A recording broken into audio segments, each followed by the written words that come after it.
ఈ క్లాస్ను అందరి ఆశీర్వాదంతో ఈ క్లాస్ను తీసుకోవడానికి ప్రయత్నం చేస్తున్నాం. హరే కృష్ణ. ముందుగా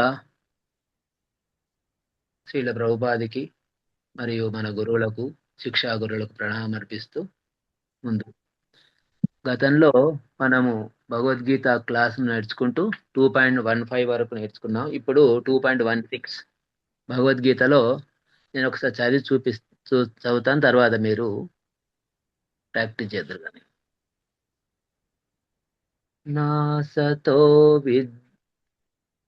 నాసతో విద్యతే భావో న భావో విద్యతే సతః ఉభయోరపి దృష్ట్వాంత త్వనయో తత్వదర్శిభిః. నాసతో విద్యతే భావో న భావో విద్యతే సతః ఉభయోరపి దృష్ట్వాంత్వనయో తత్వదర్శిభిః. హరే కృష్ణ. గుణసుందరమ్మ మాతాజీ హరే కృష్ణ. చెప్తున్నా. గుణసుందరమ్మ మాతాజీ హరే కృష్ణ మాతాజీ. చేయండి మాతాజీ, మీరు రిసైట్ చేయండి. శ్లోక చదవండి మాత. హరే కృష్ణ ప్రభుజీ. నా సతో విద్యతే భావో నా భావో విద్యతే సతతః ఉభయోరపి దృష్ట్వాంత స్వనయోస్తత్వదర్శిభిః. హరే కృష్ణ. చంద్రకళ యాదవ్ మాతాజీ హరే కృష్ణ. చంద్రకళ మాతాజీ ఉన్నారా? ఓకే, నెక్స్ట్ చూద్దాం. హరే కృష్ణ ప్రభుజీ. మాతాజీ కొంచెం బిజీ ఉన్నా మాతాజీ. ఓకే, నేను వేరే వాళ్ళని తీసుకుంటాను, తర్వాత జాయిన్ అవుదురు కానీ. ఉమా సైఫోన్ మాతాజీ. దండవత్నం.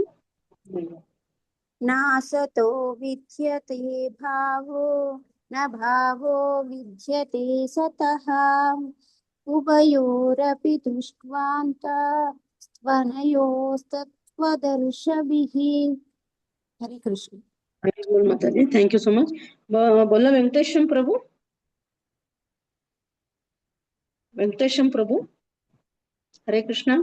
హరే కృష్ణ మాతాజీ. దండవత్నం మాతాజీ. మీరు చదవండి. నాసతో విద్యతే భావో నా భావో విద్యతే సతః ఉభయోరపి దృష్ట్వాంత స్వనయోస్తత్వదర్శిభిః. హరే బోల్ ప్రభుజీ, thank you so much. Suryakala మాతాజీ హరే కృష్ణ. హరే కృష్ణ మాతాజీ. వెంకటేశం ప్రభు మీరు మ్యూట్ లో ఉండండి. నాసతో విద్యతే భావో నా భావో విద్యతే సతః ఉభయోరపి దృష్ట్యోంత స్వనయోస్తత్వదర్శిభిః. హరే కృష్ణ హరి బోల్ మాతాజీ, థ్యాంక్ యూ సో మచ్. ప్రభుజీ ఇది అనువాదం చదివిస్తారా? చదవమనండి. హరే కృష్ణ మాతాజీ చదవను మాతాజీ. సూర్యకళ మాతాజీ. ఎస్ మాతాజీ. సారీ, తేజశ్రీ మాతాజీ అనువాదం చదవండి. తేజశ్రీ మాతాజీ. హరే కృష్ణ మాతాజీ. దండవత్ ప్రణం. ధన్యవాదాలు. అనువాదము శ్రీల ప్రభుపాదకి జై. అసత్తునకు భౌతిక దేహము ఉనికి లేదనియు మరియు నిత్యమైన దానికి ఆత్మ మార్పు లేదనియు సత్య ద్రష్టలైన వారు నిశ్చయించి ఉన్నారు. ఈ రెండిటి తత్వమును బాగుగా పరిశీలించి వారి విషయమును ధృవీకరించిరి. హరే కృష్ణ మాతాజీ. హరే కృష్ణ మాతాజీ, thank you so much. Sujatha మాతాజీ హరే కృష్ణ భాష్యం చదవండి. హరే కృష్ణ మాతాజీ. భాష్యమా మాతాజీ? ఎస్ మాతాజీ, అనువాదం మాతాజీ చదివారు కదా, మీరు భాష్యం చదవాలి. ఒక మాతాజీ. మార్పు చెందు దేహమునకు ఉనికి లేదు. దేహమునందలి వివిధ జీవ కణముల ప్రతిక్రియలచే దేహము ప్రతిక్షణము మార్పునకు లోనవుచున్నదని ఆధునిక వైద్య శాస్త్రము కూడా అంగీకరించుచున్నది. ఈ విధముగా దేహమునందు పెరుగుదల మరియు వృద్ధాప్యములు కలుగుచున్నవి. కానీ ఎల్లప్పుడూ మనస్సు మరియు దేహమునందు అట్లు ఎన్ని మార్పులు కలిగినను ఆత్మ మాత్రము ఎట్టి మార్పు లేకుండా శాశ్వతముగా నిలిచి ఉండును. అది ఏ భౌతిక పదార్థమునకు మరియు జీవ పదార్థమునకు నడుము గల భేదము. స్వభావ రీత్యా దేహము నిత్య పరివర్తనము చెందుచుండును. ఆత్మ శాశ్వత లక్షణమును కలిగి ఉండును. అన్ని తరగతుల సత్యద్రష్టలచే నిరాకారవాదులు మరియు సాకారవాదులైన ఇరువరిచే ఈ విషయము ధృవీకరింపబడింది. విష్ణువు మరియు అతని ధామములన్నీ కూడా స్వయం ప్రకాశముతో కూడిన ఆధ్యాత్మిక స్థితిని కలిగి ఉన్నట్లు జ్యోతింషి విష్ణుర్భువనాని విష్ణు పురాణము 2:12-38 నందు చెప్పబడినది. అనగా సత్తు అసత్తు అను పదములు రెండును వరుసగా ఆత్మ మరియు భౌతిక పదార్థములనే సూచించుచున్నవి.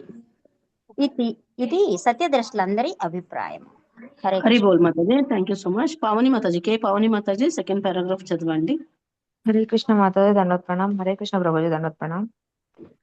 అజ్ఞాన ప్రభావముచే కలత నొందిన జీవులకు శ్రీకృష్ణ భగవానుడు వసగిన ఉపదేశమునకు ఆరంభం ఇదియే. అర్చకుడు మరియు అర్చనీయ భగవానుని నడుమ గల నిత్య సంబంధమును పునఃస్థాపించుట, భగవానుడు మరియు అతని అంశలైన జీవుల నడుమ గల భేదమును పరిపూర్ణముగా అవగాహన చేసుకొనుట అను అంశములతో కూడియుండును. భగవానుడు మరియు తనకు నడుమగల భేదము సంపూర్ణతకును మరియు అంశమునకు నడుమగల సంబంధము వంటిదని తెలిసి తనను గూర్చి సంపూర్ణ అధ్యాయమును కావించడం ద్వారా మానవుడు భగవతత్వమును గ్రహింపగలుగును. వేదాంత సూత్రములందు మరియు శ్రీమద్ భాగవతమునందు సమస్త సృష్టికి శ్రీకృష్ణ భగవానుడే మూలమని అంగీకరించబడినది. ఉన్నత మరియు న్యూన్య ప్రకృతుల ద్వారా అట్టి సృష్టి వ్యక్తమగుచుండును. సప్తమాధ్యాయమున తెలుపబడినట్లు జీవుడు ఉన్నత ప్రకృతికి చెందినవాడై ఉన్నాడు. శక్తి మరియు శక్తిమంతునికి నడుమ భేదము లేకపోయినను శక్తిమంతుడు దివ్యుడనియు మరియు శక్తి లేక ప్రకృతి అనున్నది అతని అధీనమందుండనియు అంగీకరించబడినది. కనుకనే యజమాని మరియు సేవకుల విషయము వలె లేదా గురువు మరియు శిష్యుల విషయముల వలె జీవులందరూ సదా శ్రీకృష్ణ భగవానుని అధీనమనందుందురు. అజ్ఞానమునున్నందువంత కాలము అట్టి స్పష్టమైన జ్ఞానమును పొందుట అసంభవము. అట్టి అజ్ఞానమును తొలగించి శాశ్వతముగా సర్వకాల జనుల జ్ఞానాభివృద్ధి కొరకే శ్రీకృష్ణ భగవానుడు భగవద్గీతను బోధించుచున్నాడు. హరే కృష్ణ ప్రభుజీ. Thank you so much. Hari బోల్ మాతాజీ. Thank you so much. ఇంకా మిగతా వాళ్ళకి తర్వాత అంటే ఛాన్స్ ఇస్తారా ప్రభు? అంటే కంటిన్యూ చేసేస్తారా మీరు క్లాస్? ఇంకా ముగ్గురు ఉన్నారు. చర్చించిన తర్వాత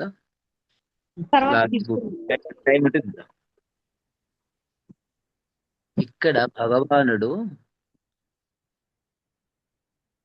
అర్జునునికి చేస్తున్నటువంటి ఉపదేశానికి స్లోగా ఆయన పైన జ్ఞానాన్ని చెప్తూ పోతున్నాడు. మొట్టమొదటిసారిగా తన గురుతత్వాన్ని హోదాను గురు పొజిషన్ను తీసుకున్న తర్వాత 2.11 నుంచి స్టార్ట్ అయింది. అశోచానన్వశోచస్త్వం ప్రజ్ఞావాదాంచ వాససే గతాసూన గతాసూచ నాను శోచంతి పండితః. ఏమయ్యా, బాగా పండితుని వాళ్ళే మాట్లాడుతున్నావు కదా అని మొదలుపెట్టి నత్వేవాహం జాతు నాసం నత్వం నేమే జనాధిప నచైవ న భవిష్యామ సర్వే వయమతః పరం. అందరూ ఉంటాము, మనమేం పోయేదేమైనా లేరు, ఎవ్వరు పోయేది లేదు. నీవు నేను వారు వారంటే రాజులు, అక్కడ ఉన్న వాళ్ళందరూ ఉంటారు అని చెబుతూ నెక్స్ట్ లోనే మళ్ళీ దేహినో అస్మిన్ యదా దేహే వరుసగా వస్తున్నాడు. ఇక్కడ తనకు కొంచెం జ్ఞానం ఉందని చెబుతూ ఆ జ్ఞానానికి నోన్ టు అన్నోన్, ఆయనకు తెలిసిన జ్ఞానం ఏంటి? తాను గొప్ప పండితుడుగా వాద వివాదాలు చేయడానికి సిద్ధమైనట్టుగా ధర్మసూత్రాలను గురించి చర్చిస్తున్న సమయంలో అకస్మాత్తుగా అకార్పణ్య దోషం శిష్యస్తేమని శరణాగతి తీసుకున్న తర్వాత కృష్ణ భగవాన్ చేస్తున్నటువంటి ప్రయత్నంలో మొదటిసారిగా ఆయన అజ్ఞానం ఎంతో చెప్పుస్తూ ఇక్కడ ఉన్న రాజులు ఎవరు పోవడానికి లేదు, ఎవరు పోరు, అందరూ ఉంటాము అని చెబుతూ చిన్నగా అది తెలిసిందే. ఈ దేహం ఎలా అయితే మారుతుందో, వయసు మారింది కదా, ఈ వయసుతో ఒకటి మారినా నీవు మాత్రం ఉన్నావు కదా అని చెబుతూ, ఎందుకంటే ఈయన జ్ఞానం ఆత్మ జ్ఞానం లోనికి పట్టుకెళ్తున్నాడు, బయట నుంచి లోనికి తీసుకెళ్తున్నాడు. ఇక్కడ చిన్న క్రమంలో కృష్ణ ఒక్కటేసారి మనకు ఆత్మ జ్ఞానానికి భగవద్గీత అనగానే ఎవరు అడిగితే మనం ఏం చెప్తాము, ఆత్మ పరమాత్మ అండి చెప్పేస్తాం. కానీ ఇక్కడ కృష్ణ స్టెప్ బై స్టెప్ తీసుకెళ్తున్నాడు. ఎట్లయితే మన గురువులు మనకు శిక్షా గురువులు చెప్తున్నారు కదా 5 పద్ధతులు, ABCDs, association, book reading, chanting, deity worship, ధామ నివాస్, ఇవి చేస్తున్నట్టుగానే కృష్ణ అర్జునుని మెల్లగా పట్టుకెళ్తున్నాడు. నా సతో విద్య ఇక్కడ దాని తర్వాత ఏమొచ్చింది 4వ శ్లోకంలో 14లో మాతా స్పర్శాస్తు కౌంతేయ, కొంచెం ఓపిక పట్టి ఉండు. ఓపిక దేనికి పట్టి ఉండాలి మనము? హరే కృష్ణ. ఓపిక అనేది కష్ట సుఖాలు. Very good. కష్టము దేనికి వస్తుంది, సుఖము దేనికి వస్తుంది? కష్టం అనేది ఇప్పుడు మనకు హాయిగా ఏసీ వేసుకున్నాం, సుఖంగా ఉంది అనుకున్నాం. దేనికి ఉంది సుఖము?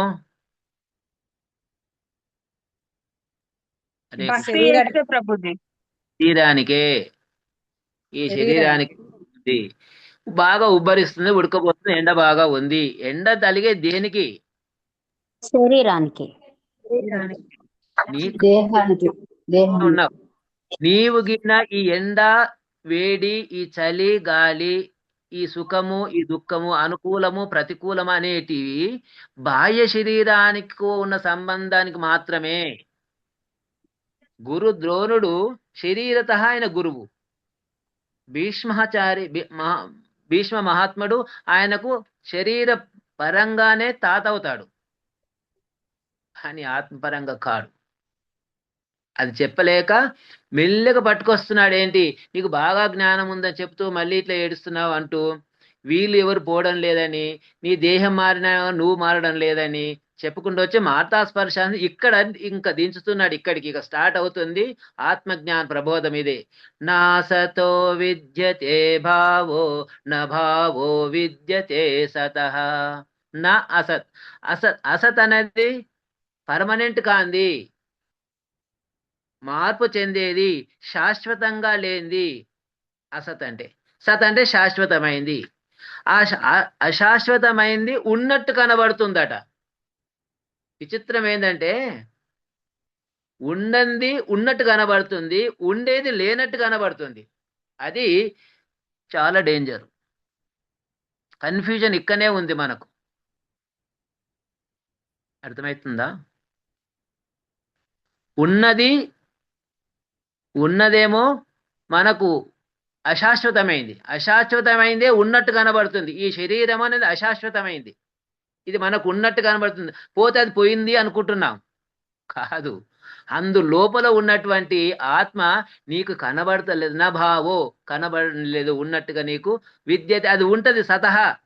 నా భావో విద్యతే సతహ. నా భావో నీకు కనబడడం లేదు, కానీ విద్యతే అది ఉన్నది. సతహ శాశ్వతంగా ఉంది. సతహ అంటే శాశ్వతంగా, స్థిరమైనది, సత్యమైనది, మార్పు చెందనిది అనేది మా మీనింగ్లు. నభావో అంటే మనకు కనబడతలేదు. అది ఏది కనబడతలేదు? హరే కృష్ణ. భగవద్గీత క్లాసులకు ముందు రాకముందు మనకు ఆత్మ అంటే తెలియదు మనకు కూడా. అర్జున అంతటి ఫిలాసఫర్ అయినా, అంతటి పండితుడైనా, అంతటి ఆర్యుడు అయినా, ఇంతకుముందు ఆర్యుడు అని చెప్పుకున్నాం మనం గతంలో 2.2లోనే అనార్యాజుష్టు అకీర్తికరం అర్జునాన్ని పిచ్చిగా తిట్టిండప్పుడు. ఆర్యులకు ఉండకూడదు. ఈయన ఆర్యుడు కనుక, ఆర్యుడంటే సత్సంబంధాలు, సవిద్య, విద్యా సాంగత్యం కలిగిన వాడు, మంచి విద్యా పాండిత్యం ఉన్నవాడు, అన్ని ధర్మాలు తెలిసినవాడు. ధర్మంలో స్వతధర్మం, స్వధర్మము, శాశ్వత పరధర్మం కూడా. ఏది? ఆత్మధర్మాన్ని కూడా తెలిసిన వాడు కనుక ఆత్మధర్మంలో ఇక్కడ ఏముంది? శాశ్వతమైంది ఆత్మ మనకు కనబడతలేదు. అర్జున అసత నా అసతో నా సతో నా అసతో విద్యతే భావో. ఉండంది నీకు కనబడుతుంది, కానీ ఉన్నది లోపల ఉండేది, పర్మనెంట్ గా ఉండేది మాత్రము నీకు కనబడతలేదు అని ఇది తత్వజ్ఞానులే చెప్పారు. కానీ ఈ రెండింటి మధ్య ఉన్నటువంటి రహస్యాన్ని మనం తెలుసుకోవడమే జ్ఞానము అన్నాడు. ఇది తెలియకపోవడం ఏమన్నట్టు? అజ్ఞానము అన్నట్టు. ఈ నాలెడ్జ్ లేకపోతే, ఏ నాలెడ్జ్ లేకపోతే? ఆత్మజ్ఞాన నాలెడ్జ్. ఆత్మజ్ఞానము. ఏదైతే పర్మనెంట్ గా ఉండేదో దాన్ని మనం గుర్తిస్తలేము, ఏదైతే పర్మనెంట్ గా ఉండదో, నిత్య శాశ్వతం కాదో, నిత్యము మార్పు చెందుతూ ఉంటుందో దానినే మనం పర్మనెంట్ అనుకొని పెంపర్లాడుతున్నాం. ఈ పెంపర్లాడడం వల్లనే దోషము కలుగుతుంది. ఈ దోషము తొలగించడానికే మనము ప్రయత్నం చేయాలి. అర్జున మాత్రా స్పర్శ. ఈ దోషం వల్ల నీకు భౌతికంగా ఈ ఆత్మ, ఈ శరీరము వల్ల ఉన్నటువంటి సంబంధం వల్ల నీ కొంచెము బాధ కలుగుతుంది, కానీ దాన్ని ఓర్చుకొని ముందుకు పోతే నీకు ఆ దుఃఖాల నుంచి దాటితే 15 కూడా ఆ దుఃఖాల నుంచి దాటమన్నాడు. ఏ దుఃఖాలు? ఇవే శారీరక సంబంధమైన దుఃఖాలు, భౌతిక పదార్థాలతో సమ్మేళితమైన దుఃఖాలను మనం కొంచెము దాటగలిగితే ఏమొస్తుంది? పరతత్వాన్ని అనుభవించే అవకాశం వస్తుంది. ఈ దాటాలి అంటే మనం ఏదో సాధిస్తామని అనుకోవడమే మొదటి తప్పు.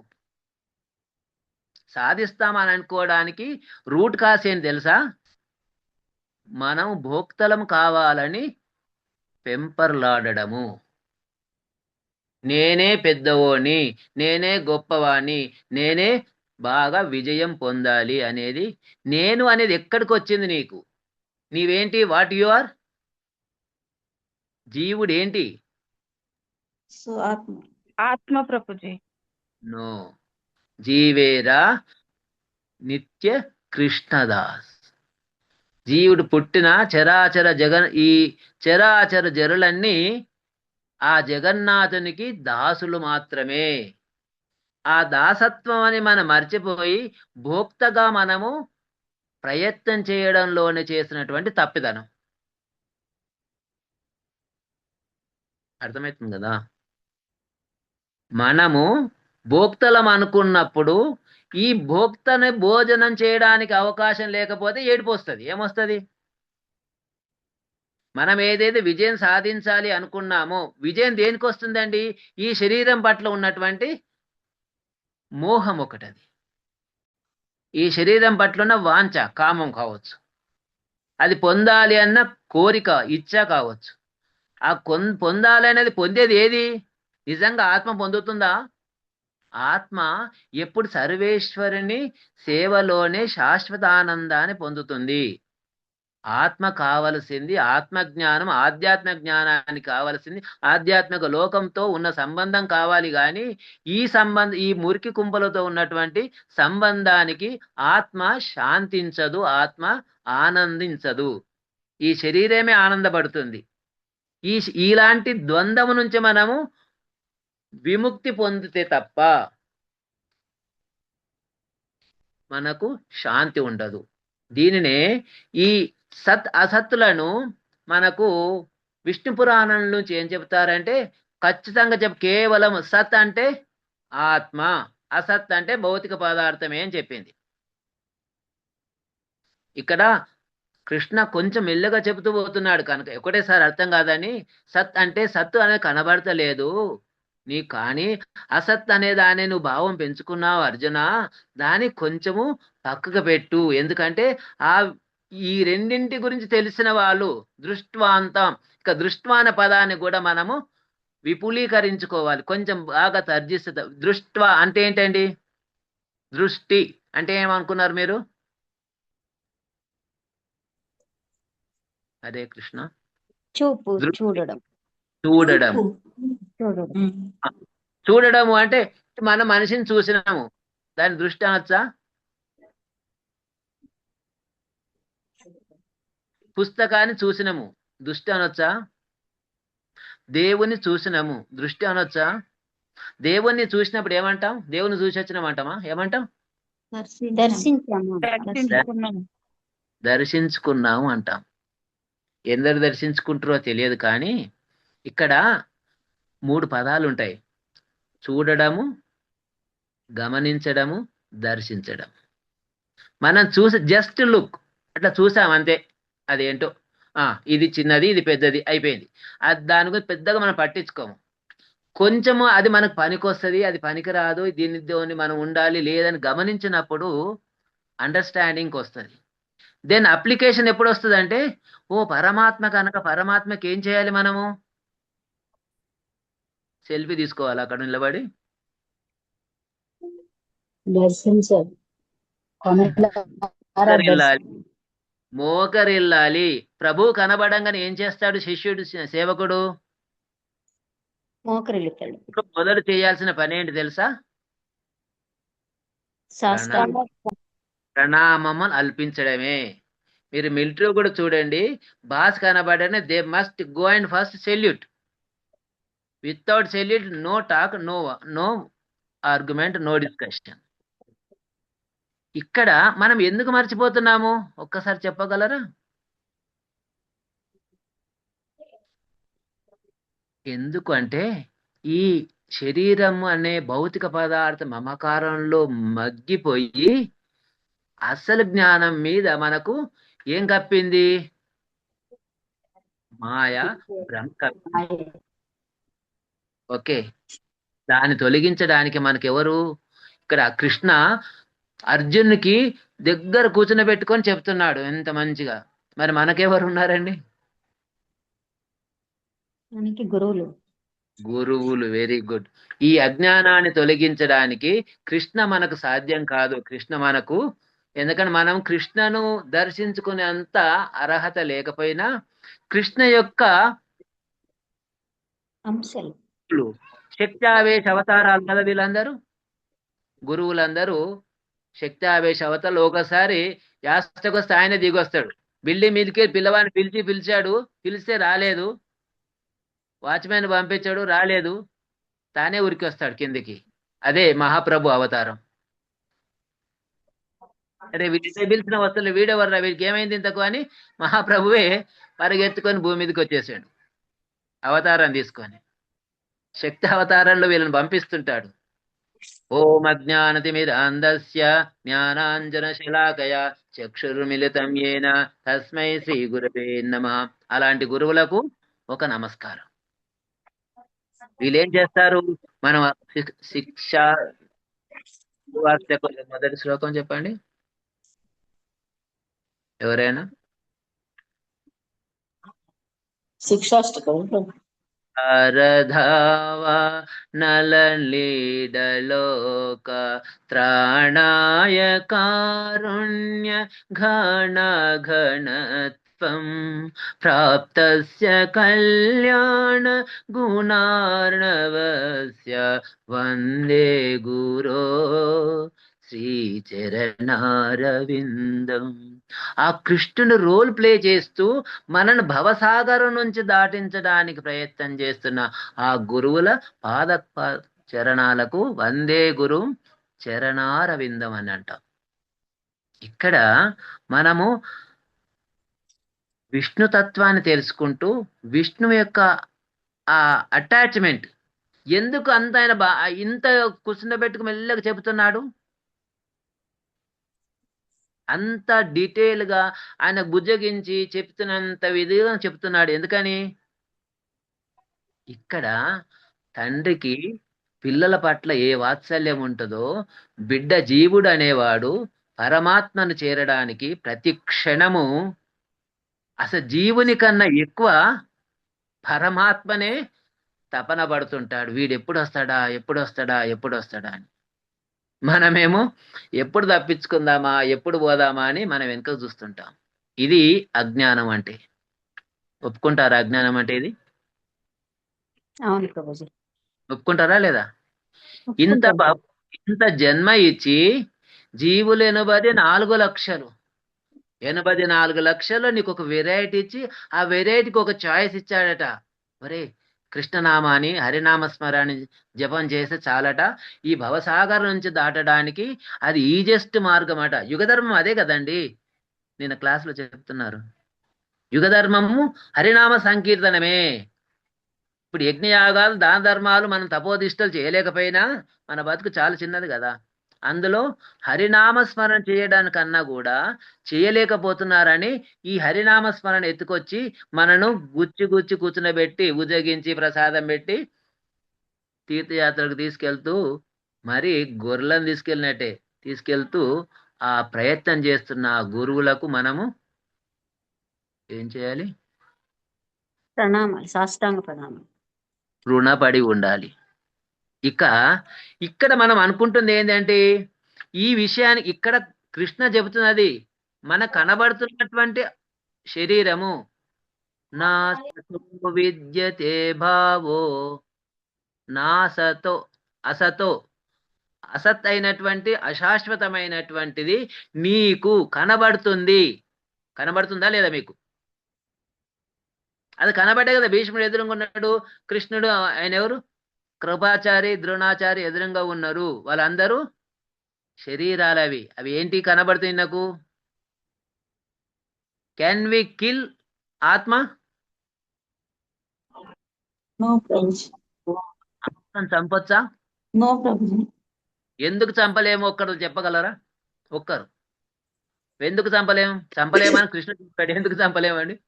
ఆత్మ నాశనము లేనిది, ఆత్మ శస్త్రములు ఛేదింపజాలో, నీరు తడుపజాలతో అగ్ని దహింపజాలదు, ఇన్ని రకములుగా ఆత్మ నాశనము కానిది చెప్పింది బాగుంది. నేను ఎందుకు అడుగుతున్నా, నేను result okay, I'm accepted. Why? ఎందుకు చంపవు? రూపం లేదు, నీకు దొరకదు అది. నువ్వు పట్టుకోవాలంటే హెయిర్ టిప్ లో 1/10,000 పార్ట్ ఆఫ్ ఉంటుంది అన్నాడు. How can you identify, can catch them? A weapon అంతకన్నా తక్కువ ఉంటుందని? ఒక్కటే పోనీ అదేమన్నా అశాశ్వతమైందా? దొరకదు. ఎప్పుడు చేతనంలో ఉంటుంది. ఆ చేతనంలో దాన్ని పట్టుకోవడం ఫస్ట్ కష్టము. అది అంత సూక్ష్మమైంది కష్టము.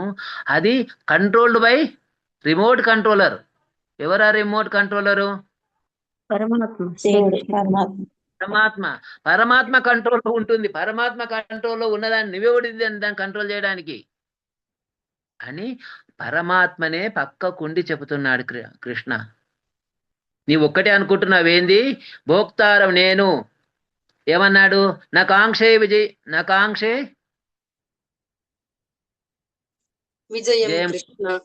జయం కృష్ణ నచరాజ్యం న సుఖానిచ న రాజ్యం.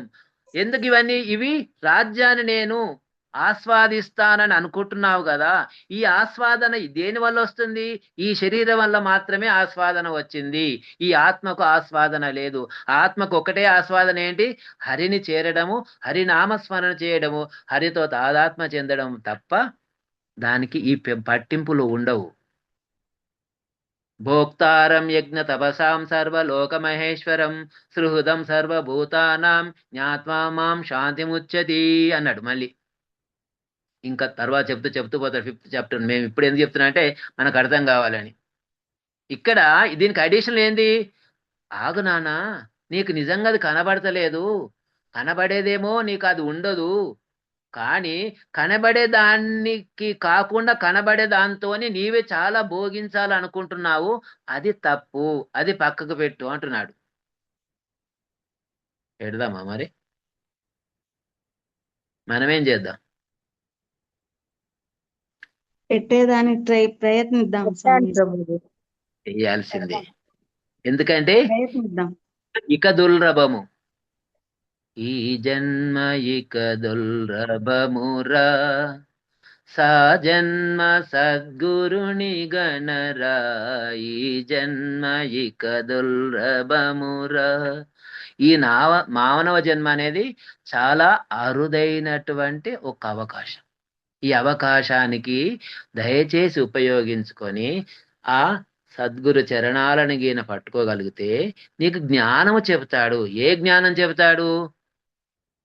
బాగా వంటలు చేయమనా, లేకపోతే ఫ్యాన్లు తయారు చేయమనా, బాంబులు తయారు చేయమనా? పరమాత్మ యొక్క జ్ఞానము, ఆత్మ జ్ఞానం. బతుకును అర్థం చేసుకోమని. నీ బతుకు ఎందుకు వచ్చిందో, ఆ బతుకు ఎందుకు వచ్చిందో, ఆ బతుకు ఎక్కడికి పోవాలో నీవు అర్చన చేస్తున్నావు. ఆ అర్చనీయునికి నీకున్న సంబంధం ఏమిటి? నీవు భక్తునివి, భగవంతునికి నీకున్న సంబంధం ఏమిటి? Why should we bow down to the God? Why should we bow down? ఎందుకు మనం ఆయనకు మోకరిల్లాలి? హరే కృష్ణ, హరే కృష్ణ. ఎందుకు మోకరిల్లాలి? మోక్షం కావాలంటే ఆయన దగ్గర టోటల్ సరెండర్ అవ్వాలి. కాదు, అనేక జన్మల పాపాలను మనం చేస్తూ పోయినా ఆయన మనం మన్నిస్తే పోతున్నాడు. ఇన్ని తప్పులు చేశారండి. ఎన్ని జన్మలు ఎత్తావో, ఎన్ని కర్మలు చేశావో ఒక్కసారి వెనుక తిరిగేసుకో. వాటన్నింటినీ ఏమిస్తే చెప్తా అన్నాడు. ఇవాళ నేను వాట్సాప్లో చూశాను. ఏదో ఒక పిల్లవానట చనిపోయిండు. మీరు చూసి ఉండాలి. చనిపోయిన దానికి ముస్లిం కంట్రీలో 34 crores ఆఫ్ పెనాల్టీ వేస్తే ప్రాణభిక్ష పెట్టారట. ఏది? ఒక శిశువు, ఒక ఆయన ఫిజికల్ హ్యాండిక్యాప్డ్ అన్నమాట. Physical handicapped, due to his ignorance, due to his careless, he was expired. మనం ఎన్ని కేర్లెస్ చేస్తాము, ఎందరిని చంపాము? దానికి ఎంత పెనాల్టీ కట్టాలి మరి? మనం ఎంత పెనాల్టీ కడుతున్నాము? లేదు, పెనాల్టీ కట్టాల్సిన అవసరం లేదు. పెనాల్టీ కట్టే పరిస్థితిలో కూడా లేము. ఎందుకంటే ఈ ధనం ఇవ్వండి, ధనం ఇవ్వండి. చచ్చిన మనం అనుకుంటున్నామే ఇంత ధనం సంపాదించామన్నది, ధనం కూడా ఆయనదే. మనము ధనమే ఆయనది అయినప్పుడు ఇంకా నీదెక్కడిది? నీది ఏమి లేదు. నీకు నిలబడి 2 చేతులు మోకరిల్లడం తప్ప నీ దగ్గర ఉన్నది ఏమి లేదు. అలాంటి నీవు చేయాల్సిన ఒకటే ఒక పని, భగవంతునికి నిన్ను క్షమించమని, నిన్ను ఆయనను మర్చిపోకుండా ఉంచుమని. నీకేదో కోట్లు ఇవ్వమని కాదు మొక్కేది, మనం అదే మొక్కుతున్నాం. కోట్లు ఇస్తే ఎక్కడికి పోతావు? కోట్ అవతలికే పోతావు కానీ కోట్ లోపలికి రావు. నీవు పోవాల్సింది భగవద్ధామానికి కానీ భగవంతుని నుంచి ఆ పైకి పోవడానికి కాదు. నీ ట్రయల్ అలా చేస్తావంటే అజ్ఞానివని అర్థం. జ్ఞాని ఎవడు? జ్ఞాని మనం వచ్చింది భగవద్ధామం నుంచి వచ్చాము, భగవద్ధామానికి వెళ్ళాలి. ఇంటి నుంచి స్కూల్కి వచ్చాము, స్కూల్ నుంచి ఎక్కడికి వెళ్ళాలి? ఇంటికి వెళ్ళాలి. కానీ అడవిలోకి వెళ్ళాలా, బార్లకు వెళ్ళాలా? ఇంటికి వెళ్ళాలి కదా పిల్లలు, అవునా కదా? ఇంటికి వెళితే తప్ప ఆ పిల్లలకు సురక్ష ఉండదు, రక్షణ ఉండదు. ఇట్లనే మనము ఆ భగవద్ధామా నుంచి వచ్చిన వాళ్ళం దారి తప్పి కొంచెం డీవియేషన్ అయినా, మనం ఇంతకుముందు చర్చించినట్టు మన పుణ్యం లేకున్నా వాళ్ళ పుణ్యం ఉన్న వాళ్ళు మనకు అడ్డుపడ్డారు. ఏ పుణ్యమో, ఏ జన్మ పుణ్యమో నీకు ఇక్కడ సేవ చేసుకునే అవకాశం వచ్చింది. ఆ సేవ చేసిన అవకాశంలో ఈ గురువులు తారసపడ్డరు. గురువుల ఉపదేశము నీ సంకల్పము, నీ అదృష్టము, భగవతి ఇచ్చనో కానీ ముందుకు నీ డైరెక్షన్ మార్చింది. నీ దిశ మార్చినప్పుడు దశ కూడా మారుతుంది. ఓకేనా? దిశ మారినప్పుడు ఏం మారుతుంది? దశ మారుతుంది. మారుతుంది. ఏం దశ? దరిద్రపు దశ పోయి ఆ భగవద్ధామానికి చేరేటువంటి అవకాశ దశ వస్తుంది. కనుక ఆయన ఎంత కారుణ్యుడు అంటే, ఆయన ధామంలో విష్ణు పురాణంలో ఏం చెప్పింది? 2.12.38 ఏమన్నారు? జ్యోతిషాం విష్ణుర్భువనర్ లోక. విష్ణుర్భువనాలన్నీ జ్యోతిమయమై ఉంటాయి, తేజోమంతంగా ఉంటాయి. అవి స్పిరిచువల్ బాడీస్, ట్రాన్స్డెంటల్ బాడీస్. అవన్నీ ట్రాన్స్డెంటల్ బాడీస్ కి ఈ మన మెటీరియలిస్టిక్ బాడీకి కంపారిజన్ చూస్తే సెల్ఫ్ ఇమ్యులేటెడ్ అవి ప్రకాశంగా ఉన్నటువంటి ఆ ఏరియాలో ఏ అవకాశము ఏ అవసరం నీకు ఇంకా ఉండదు. అలాంటి అవసరం లేని స్టేజ్కి నిన్ను చేర్చడానికి పరమాత్మ నీకు అనేక మార్గాలు చూపిస్తూ, గురువులను చూపిస్తూ, గ్రంథాలను ఇస్తూ, తానే అప్పుడప్పుడు మధ్యన మర్చిపోతున్నారని ఉపదేశం ఇస్తడానికి తానే అవతారం ఎత్తుతూ వస్తున్నాడు. కనుక ఇంకా విష్ణు పురాణం ఇంకొకటి మనం చేస్తుంటాం 19.65 విష్ణు పురాణంలో. అదేంటంటే నమో బ్రాహ్మణ్య దేవాయ గోబ్రాహ్మణ హితాయ చ జగత్ హితాయ కృష్ణాయ గోవిందాయ నమో నమ. ఇది విష్ణు పురాణంలోనే మనం భోగ అర్పించడం చేస్తాం. ఓం నమో బ్రాహ్మణ్య దేవాయ గోబ్రాహ్మణ హితాయ చ. బ్రాహ్మణ్య దేవాయ బ్రాహ్మణులకు దేవునివి, గోబ్రాహ్మణులకు హితం చేసేవాడివి, ఇంకా జగత్ హితాయ కృష్ణాయ గోవిందాయ నమో నమ, జగత్ కూడా హితం చేసేవాడివి. ఈయన పక్షపాతి గోవులకు మాత్రమే, బ్రాహ్మణులకు మాత్రమే కాదు. ఎందుకు అందరికి ఎందుకు చేస్తాడండి? ఏం పనేం లేదా? అందరూ భగవానుడి అంశలే కాబట్టి. గుడ్.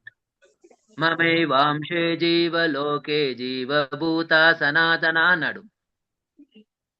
ఈ ప్రకృతి అంతా తనమయమే కదా, ఈ జగత్ అంతా తనదే కదా. భూమి రాపో నలో వాయు కం మనో బుద్ధిరేవచ అహంకారం ఇతీయం మే భిన్న ప్రకృతిరష్టదా. ఈ ప్రకృతి అనేది అష్ట అంశాలతో భూమి రాపో నలో వాయు కం మనోబుద్ధిరేవచ అహంకారం ఇతీయం మే. ఈ 3 అవి 5 కలుపుకుంటే 8 కూడా నా ప్రకృతే. జీవులనేవాడు భగవంతునికి అంతర్గత శక్తి, బాహ్య శక్తి, తటస్థ శక్తి. బాహ్య శక్తి ప్రకృతి అయినప్పుడు జీవుడు ఏ శక్తిలో ఉంటాడండి?